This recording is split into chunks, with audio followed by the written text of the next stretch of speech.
I'm Kaylee, and today I'm here to talk about one of my favorite authors, Agatha Christie.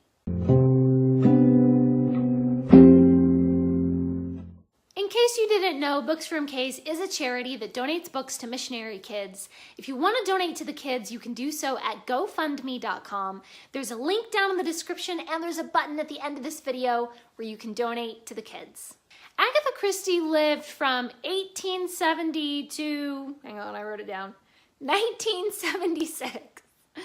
She is the best-selling novelist of all time, according to the Guinness Book of World Records. It goes first the Bible, and then Shakespeare, and then Agatha Christie. She wrote 66 detective novels. 41 of them feature my favorite detective, Hercule Poirot.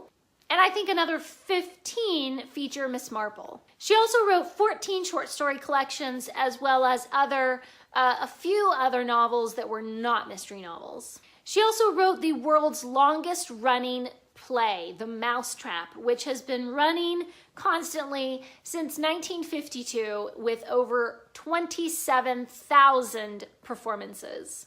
Her literary success began in 1920 when she published her first Poirot novel, The Mysterious Affair at Styles. Kind of an interesting little tidbit of information about her. Before she became a novelist, she worked in a pharmacy, which gave her a pretty good knowledge about poisons. And a lot of the time, poisons feature quite heavily in some of her novels. She also wrote 6 romance novels under the pen name Mary Westmacott. I haven't read any of those yet, but I would be interested to find those and pick up a little Agatha Christie romance. So those are just some very brief little tidbits about Agatha Christie. Next, I want to tell you about some of my favorite Agatha Christie books that I've read so far. I mean, she wrote a lot. A lot. And I've only read, I don't know, maybe 25 or 30 of her novels, but these are some of my favorite. So first of all, my top 3 favorite Agatha Christie mystery novels. The very, very favorite of all time is The Man in the Brown Suit. This one isn't even one of her especially well-known ones. It's more spies than it is necessarily murder mystery. And I can't even put my finger on why this is my favorite, but it is. Man in the Brown Suit. I love it. My other 2 favorites are Murder on the Orient Express. This one has such a surprise ending. You just never see it coming. It is just so intricately crafted. It's just incredible. And it's no wonder that this is one of her most famous works. And my other favorite is 10 Little Indians. It's also been published under the title And Then There Were None. And it's a murder mystery that revolves around these 10 people, and then as each one of them is murdered, then, you know, a little, it sort of goes with the poem, The 10 Little Indians, you know, and of course it ends with And Then There Were None, so hence the title. Other favorites include Sparkling Cyanide, Dead Man's Folly. A lot of these are Hercule Poirot mysteries because I do love Poirot, and so most of my favorites are the Poirot books. I really love Murder in Retrospect. Another good one is Ordeal by Innocence. I'm not going to tell you a ton about all of these because we would be here all day, but I will leave links down in the description so that you can look up some of these books. One of my very favorites as well is The Big Four, and it just has such a big, epic, sweeping plot, as you can imagine, with a title like The Big Four. Destination Unknown isn't so much like the whodunit kind of murder mystery, but it's also more of a spy mystery. The Secret of Chimneys is one of the first Agatha Christie's that I ever read, and of course, it just made me fall in love with her writing. The Murder of Roger Ackroyd sort of follows that more whodunit kind of plot line, but it's quite surprising. Like, you just never really know what's going to come up in a Christie novel. And of course, one of my favorites is the very first Hercule Poirot book, The Mysterious Affair at Styles. Cards on the Table is another good one, and Murder in the Mews is actually, I think that one's part of a short story collection. Another big sweeping plot is the Patriotic Murders. And kind of a shorter but really, really interesting one is A Holiday for Murder. So those are my 16 favorite favorite Agatha Christie books, most of which are Poirot. Next, I want to tell you about my Agatha Christie TBR. I own so many Agatha Christie books, it is not even funny. Most of them that I own, I have read, but I have 19 Agatha Christie books that I still have not gotten around to, and those are on my TBR. Because my Agatha Christie TBR is so large, I have put myself on a Christie buying ban, which has gone on for pretty much the last 5 years. I've been on a Christie buying ban. Like, I just cannot buy any more Christie until I have finished reading all of the ones that I own. That's my buying ban. You have to read all the Christie that you own, and then you can go out and buy all the rest of them that there are that have ever been written or published ever. I think that really is sort of my eventual, decades down the road. I would love to own all of Agatha Christie and to have read all of Agatha Christie. But for right now, I feel like those Christie books are just everywhere. They're cheap mass market paperbacks, they're 50 cents at library book sales, and there's just so many of them. And I feel like if I were to just buy them all up, I would just be inundated. And I want to read them as they come in and not have 60 books that are sitting there that I have not read yet, if that kind of makes sense.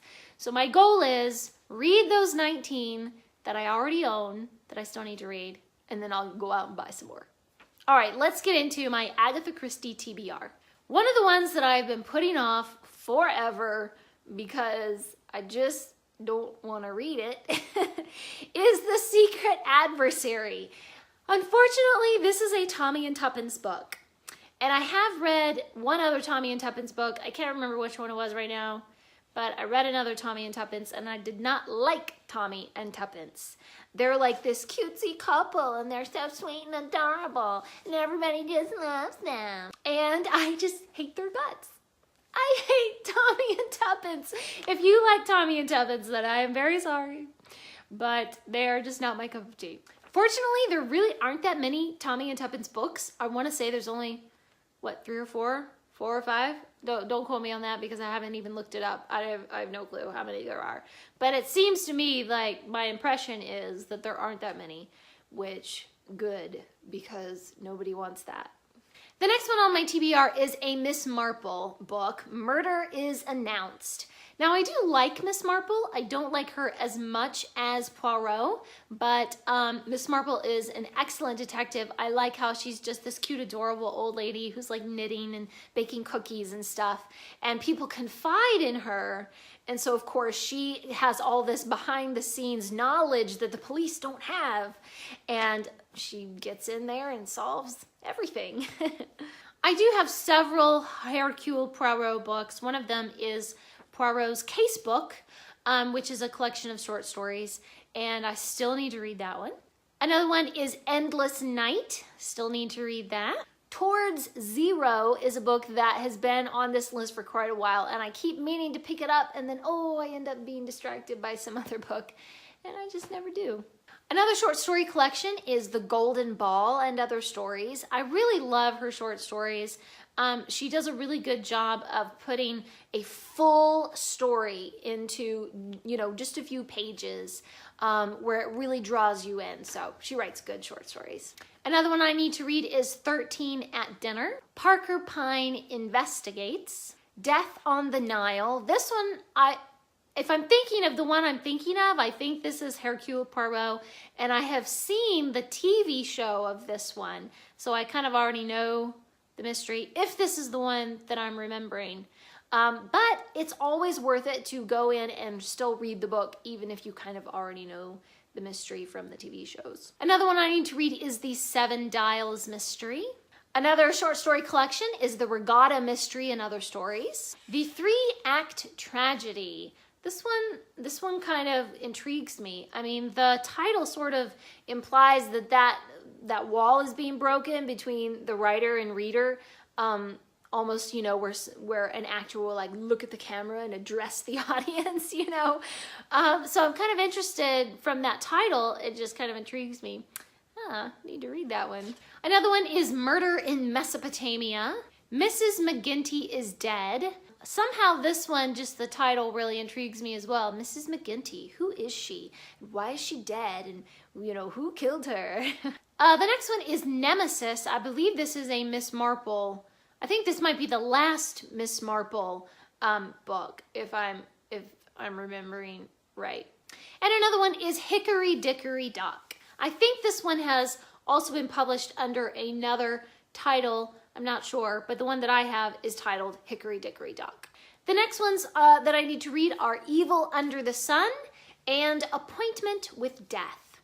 And the very last one on my TBR, which really I feel like I need to wait and read this until I've read all of Poirot, because it's the last Poirot book, Curtain. So that is my lengthy 19-book Agatha Christie TBR.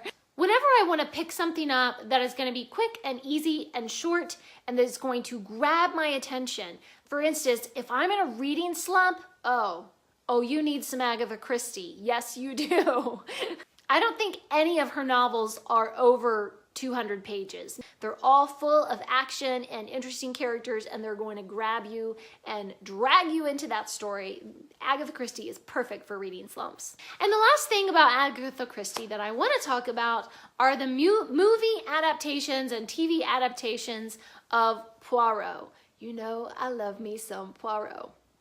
In my mind, I've seen lots of different adaptations and everything, but in my mind, David Suchet is Poirot. Like, I just can't stand any other actor who's playing Poirot. I'm like, nope, you're not Poirot. Who you think you are? No, you're not.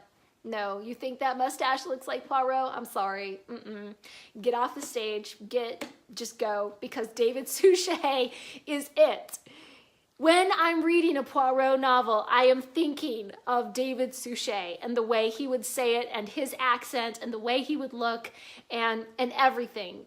In my mind, in every way, David Suchet is Poirot. If you have not watched his adaptations of all of the Poirot mysteries, you absolutely need to watch them. I think they're on Netflix. I'm not sure, but I will leave a link down below where you can find some of them and watch them. And oh my goodness, it's just so stinking good.